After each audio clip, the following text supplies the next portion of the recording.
Buenas noches, compañeros. Se están viviendo horas cruciales para el futuro nuestro y de nuestros hijos y de la historia de la propia Argentina, ¿no? No tanto por el tema de las elecciones, que sí, indudablemente va a pesar y mucho, sino por la resolución que está tomando el tema de la deuda con el FMI, contraída por el infame macrismo.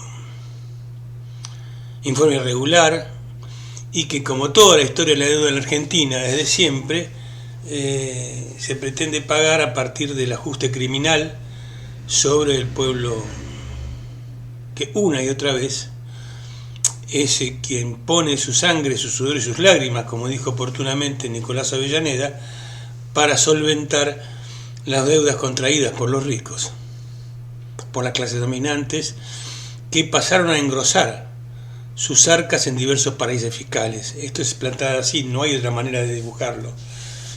Y leo con preocupación algo que escribe Ricardo Aronsky en su cuenta de Face. Dice que el futuro embajador de Estados Unidos, Mark Stanley, una especie de Sproul y Braden moderno, declaró esta semana en su país, refiriéndose a la Argentina, la deuda del FMI de 45.000 millones de dólares es enorme. El problema, sin embargo, que es responsabilidad de los líderes argentinos el lograr un plan macro para devolverlo, y aún no lo han hecho. Dicen que pronto viene uno. Sigue, avanza Ricardo Aronsky y termina lo de fondo, ¿no? Dice, habla de lo que se habla, el acuerdo de la oposición, un acuerdo que lo está pregonando Sergio Massa, es el que más habla del acuerdo con la oposición, pero hay que decirlo también, de una u otra manera, todos desde el gobierno hablan de un acuerdo con la oposición y la necesidad de un pacto social, la necesidad de llegar a acuerdos mínimos.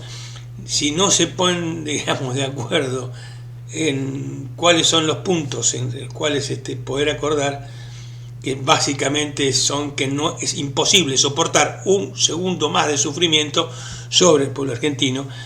Y dice, vuelvo a lo que dice Ricardo Aronsky, Sergio Massa ha comentado en día reciente que se propone, con la aprobación de las otras fuerzas de todos, del Frente de Todos, convocar un acuerdo con la oposición, empresarios y sindicalistas. Este acuerdo es en torno a 10 grandes temas que irían desde el endeudamiento externo hasta políticos para la industria, hidrocarburos, minería, hidrógeno, litio, educación, pobreza, empleo. Y les gusta tocar la guitarra y sigue. Cuesta pensar que en el contexto de lo ocurrido desde hoy, que ciertos sectores sociales, acostumbrados a progresar sobre los demás como sea, estén dispuestos a un diálogo constructivo. Es absolutamente imposible. Yo, aunque suene al lugar común, el único diálogo posible en la Argentina es con el pueblo. No hay otro diálogo. Es con el pueblo sufriente y sometido. Es decir, que si no tienen interlocutores, bueno, es responsabilidad, digo, de las autoridades del Frente de Todos responder a ese mandato, que es aliviar su situación, y también de rechazar cualquier tipo de sometimiento a la suerte que determina los factores de poder.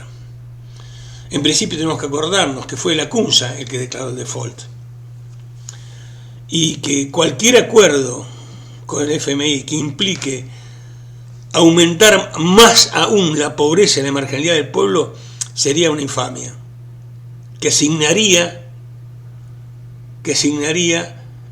a los acordantes.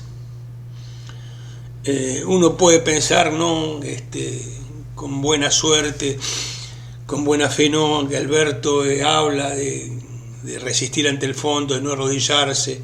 Bien, pensemos bien por ese lado, que no es porque no quiere arrodillarse, que también Guzmán ha dicho lo mismo, que hay que negociar desde posiciones de fuerza, pero lo de fondo es una realidad. La fuerza que están ejerciendo todos los factores de poder es enorme, frente a un pueblo desmovilizado, frente a un pueblo que está desmovilizado por encima de los grupos de las organizaciones sociales, grupos piqueteros que no pasan de pedir un poco más o menos de planes sociales, devoluciones de comida y demás, sin nadie, ninguno de ellos, ninguna fuerza política, más allá del bla bla del frente de izquierda, plantear la insoportabilidad, diríamos, de cualquier acuerdo que implique mayor ajuste, mayor marginalidad, algo absolutamente completamente imposible. Por el contrario, lo que hay que plantear es, como hizo Néstor en su momento, vamos a pagar, sí, el día que me quieras, como diría el tango, pero sobre la base de lo que en la medida que crezcamos podamos aportar, y no más.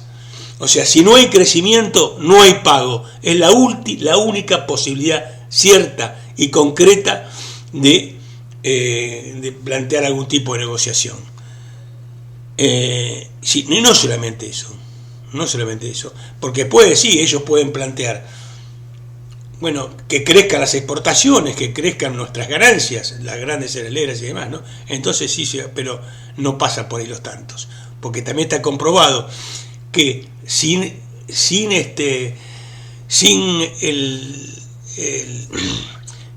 el crecimiento lleva implícito, también se da por sentado el mantenimiento de la línea de pobreza, bueno, también estamos en el horno. O sea, que tenemos que tener una situación de mejoramiento claro de la situación social y de crecimiento.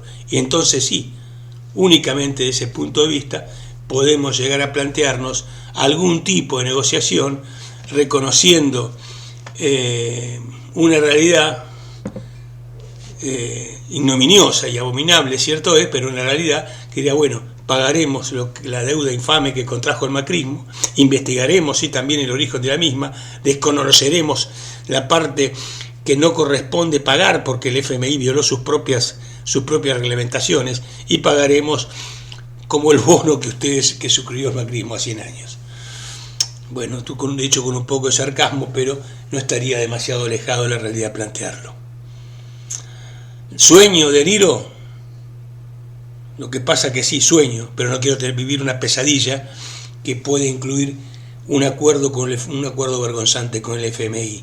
Nada más que eso, compañeros, que tengan ustedes muy buenas tardes, buenas noches ya.